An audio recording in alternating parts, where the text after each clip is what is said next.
मेरा नाम राखी है। आज मैं आपको अपनी कहानी सुनाने वाली हूँ। मेरे पति राजेश ने अपनी जिंदगी में बहुत मेहनत की। वो ज़्यादा पढ़े लिखे नहीं थे, इसलिए हमेशा से मेहनत और मजदूरी का काम ही उन्हें मिला और घर चलाने के लिए उन्होंने यही किया। हमारे 2 बच्चे हैं। बेटा 10 साल का है और मेरी बड़ी बेटी 16 साल की है। अभी तक मेरे पति ने जैसे तैसे अपना घर चलाया। इस उम्र में भी आज भी हम वही हैं।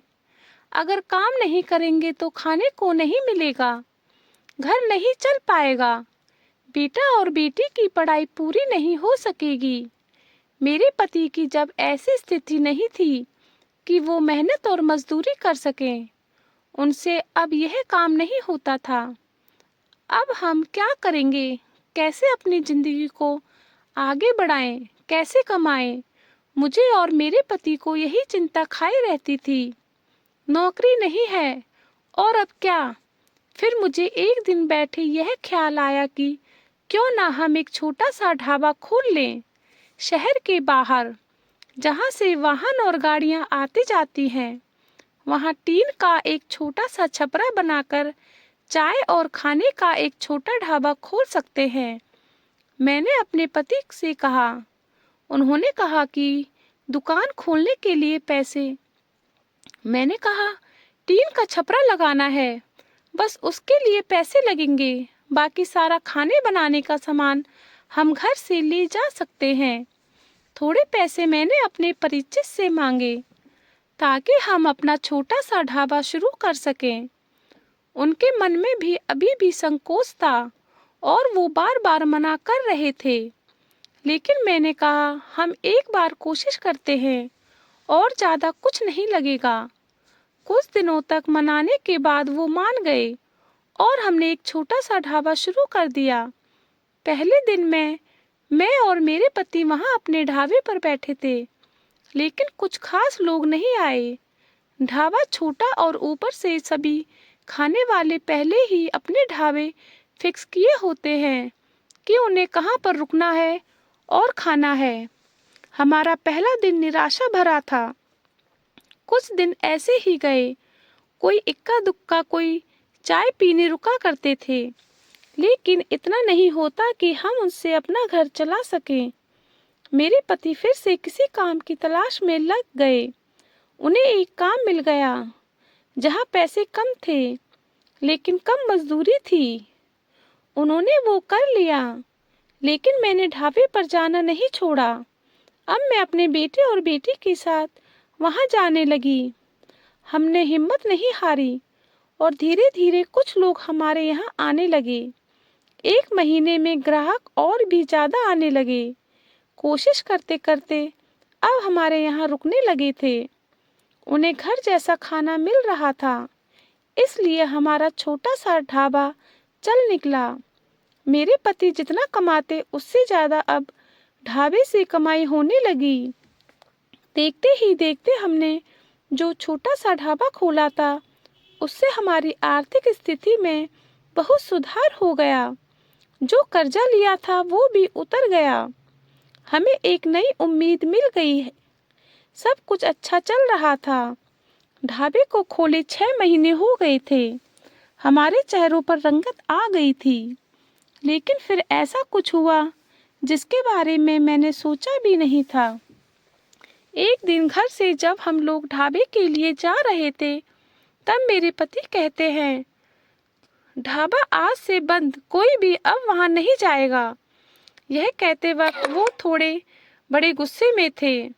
ऐसा गुस्सा मैंने उनके चेहरे पर आज तक नहीं देखा। मैंने बोला, क्या हुआ? क्या बोल रहे हैं? इतना अच्छा हमारा ढाबा चल रहा है, आपको क्या हो गया आज? वो बोले, मैंने कहा ना, कोई भी अब वहां नहीं जाएगा, ना तू जाएगी ना तेरी बेटी।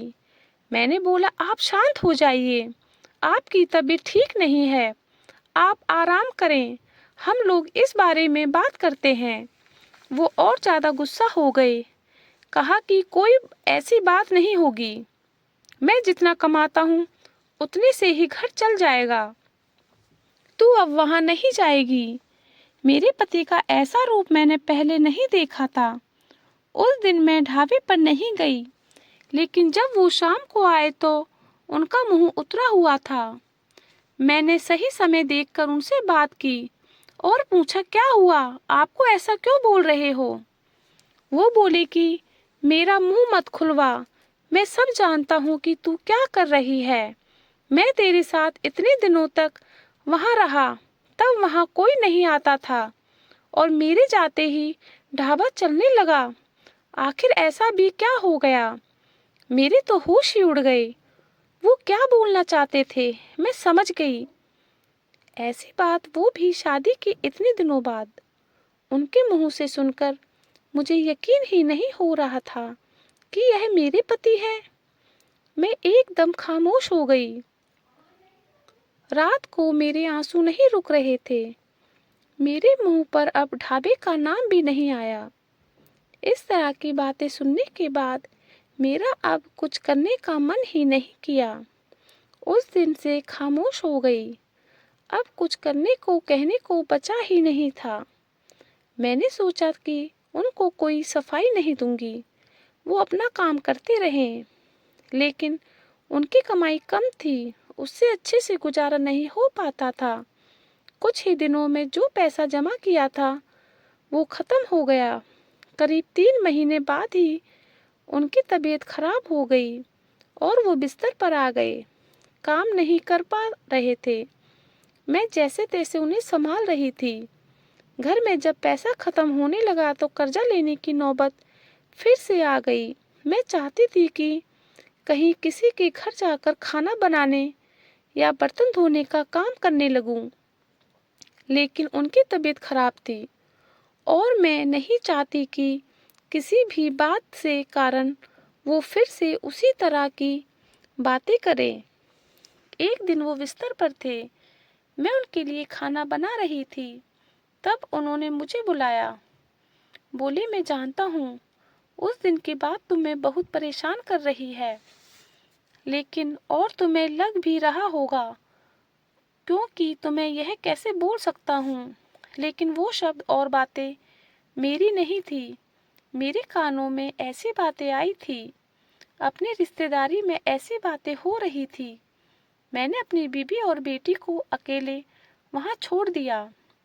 उन्हें देख लोग रुकते हैं जिससे कमाई हो रही है। इस तरह की बातें मैं बर्दाश्त नहीं कर सकता। 2 रोटी कम खा लेंगे, लेकिन यह सब नहीं सुनना था। समाज और यहाँ के लोग, खासकर आपके परिचित और रिश्तेदार, आपको आगे बढ़ता देख बहुत कुछ कहने लगते हैं, लेकिन लोग इस हद तक गिरे हैं मुझे इसका पता नहीं था और मेरे पति भी उनकी बातों में आ गए। उस समय मैं भी होती उनकी जगह तो शायद यही करती।